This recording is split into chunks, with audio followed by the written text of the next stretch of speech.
Affairs happen when someone closes a door to their spouse and they open a door to someone else. I'm no longer communicating with you, right, because this negative cycle has beat me up where I'm not asking for my wants and needs.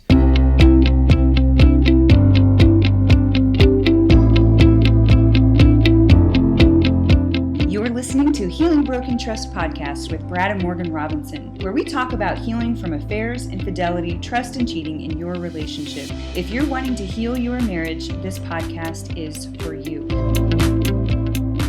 We're on episode 10. We're talking about why do people cheat? Why do they cheat? And I think that this one is pretty straightforward. But before we get started, I want to remind you to go to healingbrokentrust.com/episode 10. That's healingbrokentrust.com/episode 10, episode 10.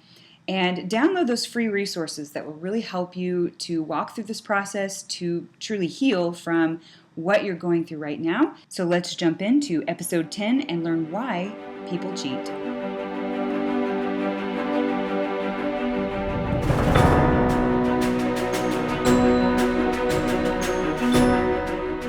On our show, we've talked about the different types of affairs, but there is still this looming question of why do people cheat?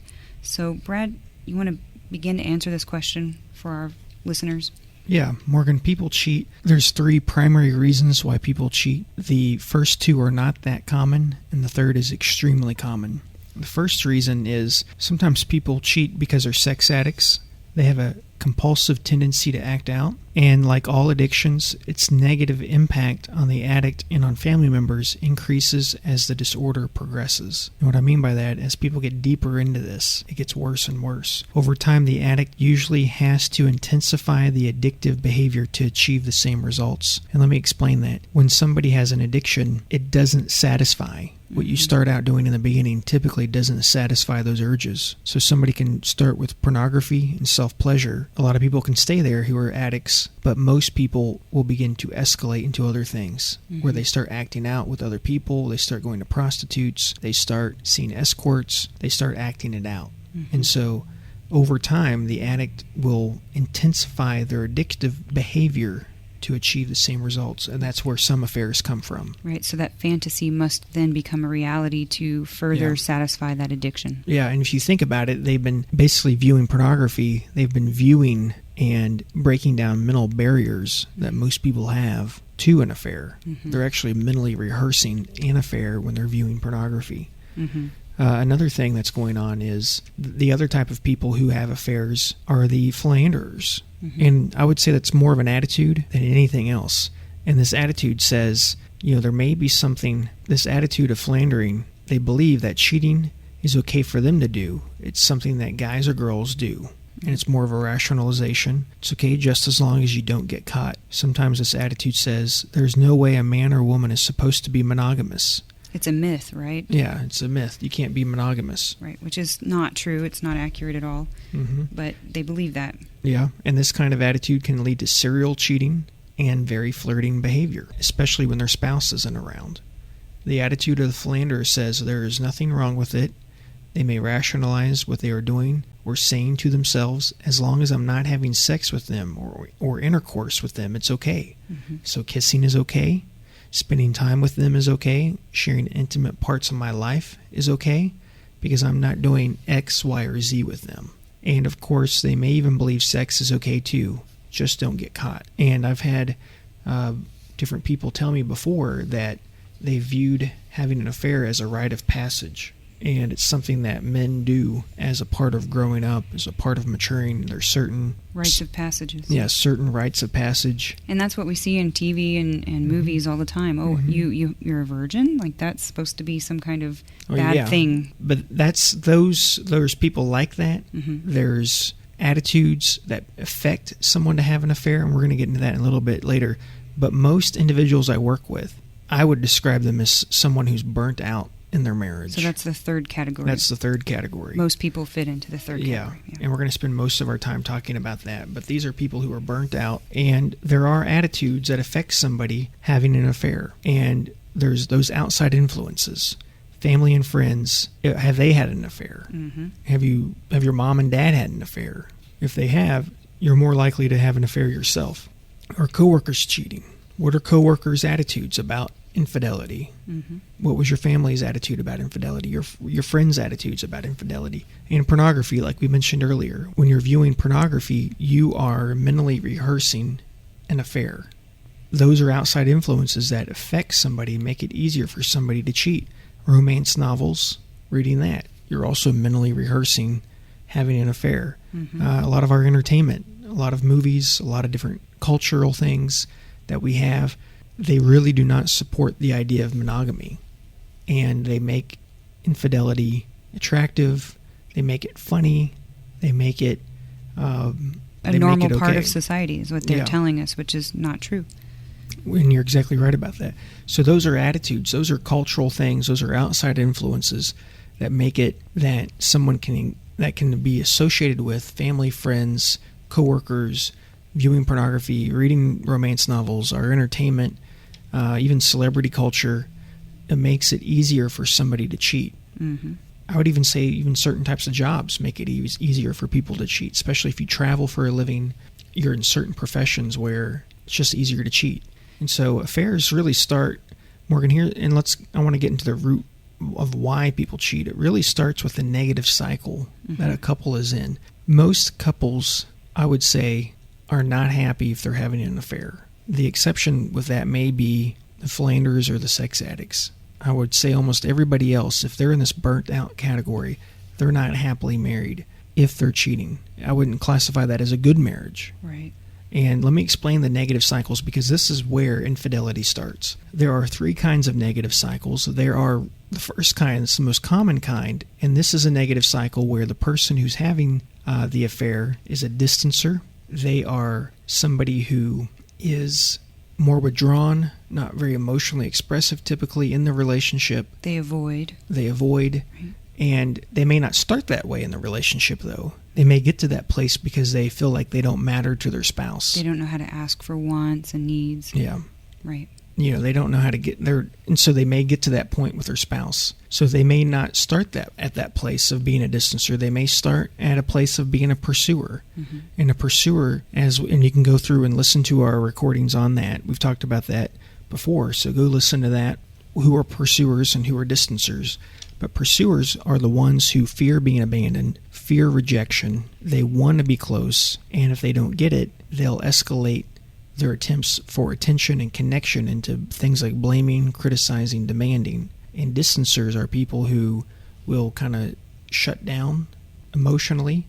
They will shut down because they don't think engaging with somebody who's upset with them is going to be that productive. And so that's where negative cycles typically start. That's the most basic kind. The person who cheats is a distancer. They're the one distancing from connection. To the relationship and their spouse, right? Yeah. They're more invested in the affair or other things than they are in the relationship at that point, wouldn't you say? Or is that kind of later on? That's later on, but that's true. But that would happen later on. Okay. They become more interested in that. For right now, before the affair even starts. And you can have a pursuer who becomes a distancer. You can have a pursuer who also gets burnt out because they don't feel like they're getting through. And they start shutting down emotionally. And then they have their own affairs. So that's where affairs start, is that you have a negative cycle couples get into. And we've talked about how to get out of negative cycles. We've discussed that. Go listen to that. And so that's where affairs start, Morgan. And every relationship has a negative cycle. And that first one, that's the pursuer-distancer, is the most common type of negative cycle.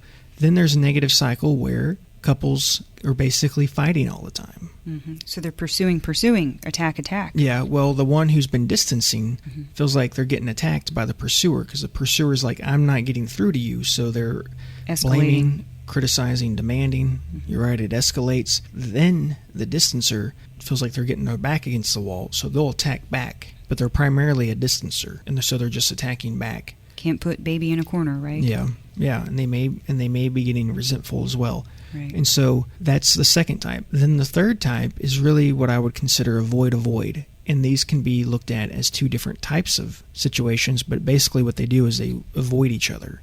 And they can avoid each other because they don't like conflict. They don't like stirring things up, and that can be both of them. So the pursuer, even though they want that connection, they're not really criticizing or blaming because they don't like conflict. So they're stuffing what their feelings are. And then the distancer, they're stuffing what their feelings are and what's going on with them. And sometimes they think, oh, everything's okay. There's no argument. Well, exactly. They think they're in a strong marriage. And I got to tell you, a lot of people have affairs in this kind of situation. Right, where one person is stuffing and they're really not being honest about how they feel. Well, even in the avoid situation, a lot of people have affairs in that. Right. And then the other type of avoid affair is an affair where the person who was the original pursuer gets burned out, like I mentioned a moment ago, and they're avoiding, they're distancing, and you have the distancer as well. And sometimes the one who was the original pursuer, like I said, they'll get burned out, they'll distance. Then the one who was the original distancer will see, oh my gosh, they're pulling away from me. I don't like this much distance between us. Then they can become the pursuer. So they sort of switch roles. Yeah, they'll switch roles. Right. But basically, I'm saying all that to say, I will not spend a lot of time on that just to say this. That's where affairs start. They start with a negative cycle because a couple does not feel close. And people can say they have a good marriage and still have an affair, and I would say for the most part that's probably hogwash unless there was a sex addiction affair or a philanderer's affair. And the people who are most likely to say that were probably people who were the avoid. Well, we never fought. Right, so we must have had a good relationship, but they weren't close to each other emotionally. They just assumed all relationships were like that, typically. Yeah, we're good because we don't fight. Right. They may have good communication skills, but they're not really talking about anything of significance. Of significance emotional. Right. Their relationship and their feelings, they may be great at communicating about picking up the kids and planning their retirement and things like that. Right. But not what's going on between them as a couple. That deep emotional intimacy. And so affairs start with the negative cycle. Morgan, this leads into a progression of things that happen, and this doesn't necessarily happen in any chronological order necessarily. These things that I'm discussing, negative cycles create the affairs. Affairs start with a negative cycle, and that leads to the person who's having the affair, who ends up having the affair, feeling like they're burned out, they're tired, they feel beat up by the negative cycle. They end up feeling like they're not good enough for their spouse. And because they're tired, because they're burnt out, because they're beat up by the negative cycle, they don't ask for their wants and needs. And I think it's very interesting to point out that you say they're beat up by their negative cycle. A lot of people think, well, beat up by my spouse. But no, it's beat up by that negative cycle, right? It's what's happening between you that's wearing you out. What's happening between you that's wearing you out. It's that negative cycle. And so the spouse will end up not asking for wants and needs. They stop reaching out. They stop communicating. And what happens is resentment develops. Sometimes they're really angry with their spouse. Just resentment develops. And that's really important because from there, they start feeling alone. They start feeling sad and depressed. They start feeling numb. And what's really happening, Morgan, is they're caring less about their marriage or their relationship. And they're easy fruit for an affair. And so there's these different things that happen because people get beat up by the negative cycle. Resentment develops, start feeling alone, start feeling sad and depressed, start feeling numb, and they're starting to care less about maintaining that marriage, maintaining that relationship, and they're easy fruit for an affair. Right. And the other thing that can happen is they're closed off to their spouse emotionally, and they may be seeking connection elsewhere. So, sometimes people are easy fruit for somebody else to initiate with them. Right. But at times, people could be resentful enough where they're going to go initiate with somebody else. Wow, yeah. And so that happens as well. And they begin to rationalize, is that right? Rationalize this connection with a friend who is just a friend or just a coworker. Well, and Morgan, what's happening is affairs happen when someone closes a door to their spouse and they open a door to someone else. I'm no longer communicating with you because this negative cycle has beat me up or I'm not asking for my wants and needs. What happens is closing a door to their spouse and they're opening a door to someone else. And then they're going to share with them. Contact can be made with the affair partner, and sometimes, they've been friends with the affair partner all along. So when the betrayer gets involved or the involved spouse gets involved in the affair, it's typically somebody they've known for a while. It's generally not somebody they just met. Right. It's not a one-night stand type of thing typically. Right. It can be, though. But they have contact with the affair partner. It's somebody that they may have known all along, and the affair makes them feel good about themselves. Right. If there's depression, it lifts the depression. If they've been depressed, if they've been feeling alone, if they haven't felt attractive, if they haven't been having sex with their spouse, and they get this attention from somebody else, they begin to feel good about themselves. They like how they feel. And Morgan, like we've talked about before, in understanding why affairs happen, or in, like we've talked about before, in finding meaning, the question to ask to understand why this particular affair happened is to ask, how were you different? And that's generally how people feel about themselves. How did you feel about yourself? How were you different? How did you feel differently? How were you different as a person? While the affair was happening. Yeah, while the affair was happening. What did you like about yourself? Mm-hmm. Those are all things for people to consider, to talk about, because that's generally what's going on. And so far we have affairs start with a negative cycle that leads people to feeling burnt out, tired, or feel beat up by that negative cycle. They don't feel like they're good enough for their spouse anymore. In a sense, they may already feel rejected by their spouse, maybe even abandoned by their spouse. At times, people do feel that way, and that happens more often than you would think. So they no longer ask for wants and needs. There's resentment there. They start feeling alone. They're sad. They're depressed. They feel numb. And then they start caring less about the marriage. Those are the things that can happen in any order that get people to start caring less about their marriage or relationship. And they're easy fruit for an affair. Right. To be picked off or to initiate their own. And they have contact with the affair partner, who may be somebody they've known all along. It may not be somebody new. And what can happen from there is they develop feelings for the affair partner, or they can fall into limerence, which is a romantic love addiction, obsessive love, infatuation. But it's not based on a reality. That's not based on a reality. Right. It's based on a fantasy. Mm-hmm. But then they can develop feelings for that person, and the affair will be going on. It's happening. Once the affair is discovered, it can make it difficult for some people to end the affair once they've been caught, once they've been found out. But that's the general framework of why people have an affair. Right. A lot of clients, I've discussed this with people who've been involved in an affair, and I would say the overwhelming majority of people who've cheated have cheated because of what we talked about just a moment ago, feeling burned out or tired, beat up by the negative cycle. And even and they even feel beat up by the negative cycle of avoid because they don't think they matter anymore to their spouse. Right. They feel like they're not good enough. They feel like they're not wanted anymore. They have real concerns about it.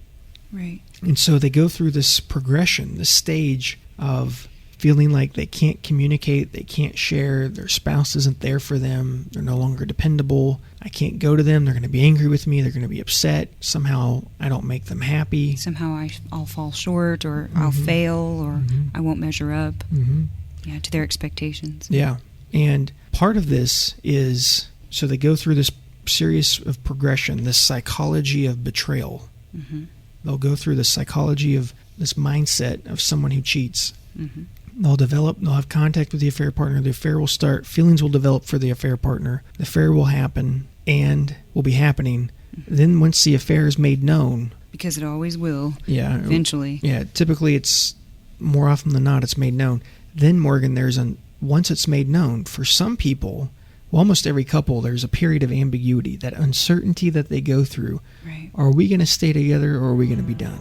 We'll keep talking about this. Thank you for listening today. Yes. Have a wonderful week, guys. Bye-bye. Bye-bye.